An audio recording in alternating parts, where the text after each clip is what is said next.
Hey everybody, how you guys doing out there today? I hope everybody is staying healthy and safe. Well, we're back again here for another sneaker video. And if you happen to catch my last video on the Carmine, I happen to mention that since there's absolutely nothing that's coming out in the next few weeks, months from Jordan brand that I want, I decided to try to go back and get shoes that I have on what I call a most wanted list. So I have this list of like 10 to 12 shoes that I really want to add in my collection. So I'm trying to go back and get some of the shoes off that list. Now I do have a criteria.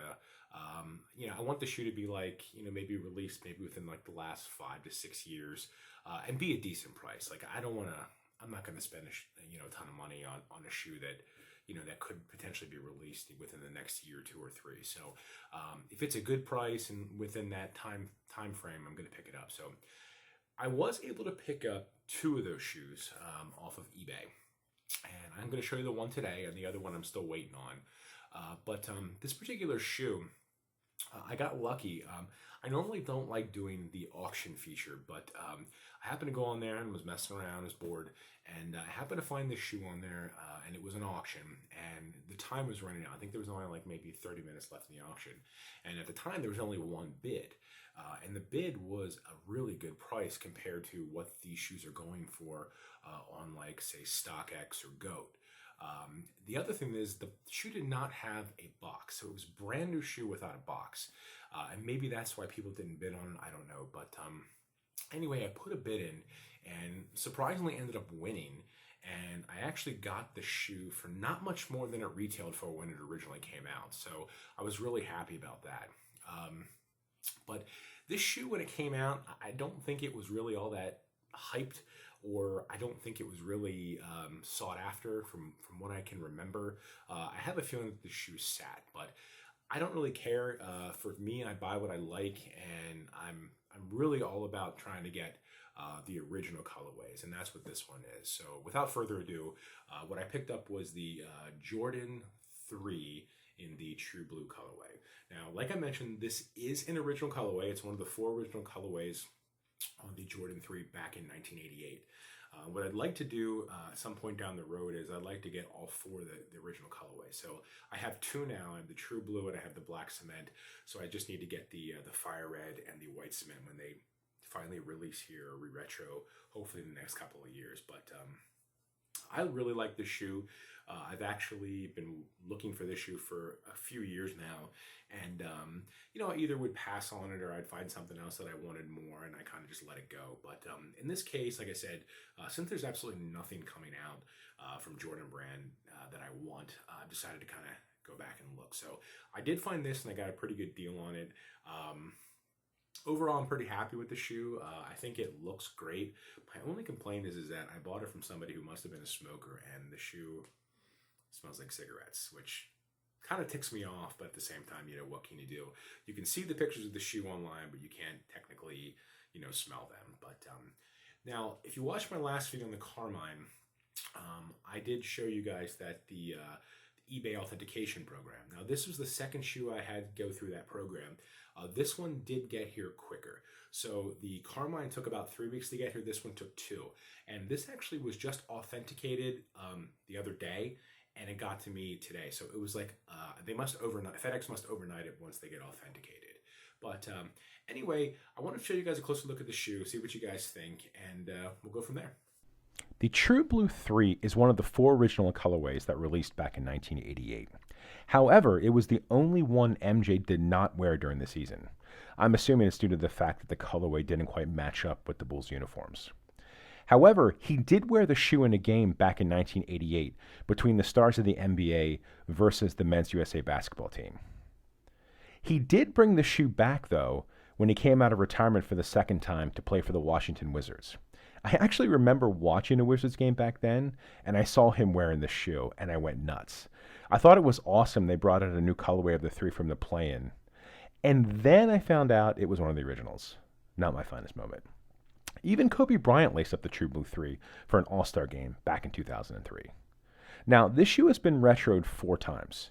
In 2001, 2009, 2011, and this 2016 version. However, this is the only one to have the Nike Air branding on the back, like the original had in 1988. The prior versions had the Jumpman logo with Air underneath. Now, this retro retailed for $220 back in 2016, which is even higher than what the retros cost today. I'm guessing it's because Jordan probably had to pay a pretty penny for the licensing fee of the Nike Air logo. This 2016 version was supposed to be remastered to look exactly or as close to the original as possible. Now, overall, the shoe looks the same, but the 1988 version, at least to me, had a sleeker look to it. Also, the elephant print on the shoe seems to have a more exaggerated and defined cracks than the original, but this is the same elephant print that has been used on all the other retros we've seen in the past. The lateral side of the shoe has a tumbled leather look on the upper and a smooth leather around the mudguard, with the true blue color on the entire midsole, just like its brother, the Fire Red 3. As far as quality, the leather on the shoe is very stiff, especially if we compare it to the leather on the 2018 Jordan 3 Katrina. The leather on the Katrina is super soft and feels very comfortable on the feet. Hopefully, the leather on the True Blue will loosen up the more I wear it. So let's take a look at the lace area. I am curious why they used elephant print around the laces here instead of just white perforated leather. This is the only original that has this look. I'm not complaining or anything, basically just curious. The tongue has white perforated leather under the laces and then smooth at the top, with the red Jumpman logo stitched on it. On this version, the material behind the tongue is red, just like the original 1988. The previous retros had the blue material behind the tongue, the same as the blue we see on the sock liner. The insole of the shoe is also red, with Nike Air printed on it. Nothing really special with the medial side of the shoe. It really looks like all the other Jordan retros we have seen. The outsole of the shoe is the standard Jordan 3 outsole, but this one does have Nike Air on the bottom instead of Jordan. This is due to the fact that they made it look like the original. Overall, I think the 2016 True Blue 3 is a great looking Jordan. However, I just wish they would have used the same leather they used on the 2018 Katrina, which in my opinion was really soft and really comfortable.